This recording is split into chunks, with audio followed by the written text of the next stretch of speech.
Hello and welcome to Defect of the Month. My name's Bob Willis. Defect of the Month is taken from the NPL Defect Database. This month, let's talk about fillet lifting. Now, fillet lifting is associated with LeadFree Technology. However, it has been seen associated with pad lifting on very thick multi-layer boards in the past with tin lead technology. Fundamentally, fillet lifting can be the solder fillet on a plated through hole lifting from the surface of the pad. And this is all to do with the expansion and contraction of the printed circuit board and the solidification of the solder joint.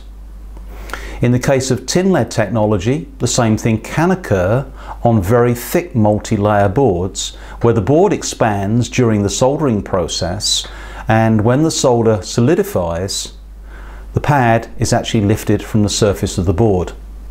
In the case of fillet lifting, where the solder fillet lifts from the surface of the pad and is slightly lifted from the pad surface, there is no evidence that solder reliability is affected. However, it is mostly associated with lead-free technology. In the case when the solder fillet wets securely to the surface of the pad and the pad lifts with the solder fillet during the solidification of the solder alloy, there could possibly be separation between the pad and a track feeding into that pad on the printed circuit board. Now, fillet lifting and pad lifting can be seen on wave soldering, selective soldering, and it can also be seen on pin-in-hole intrusive reflow. Criteria for these issues are covered in the IPC 610 specification. Another opportunity to solve your soldering process problems has been brought to you by IPC. This is the NPL Defect Database Live, a feature that has been organised at Apex this year.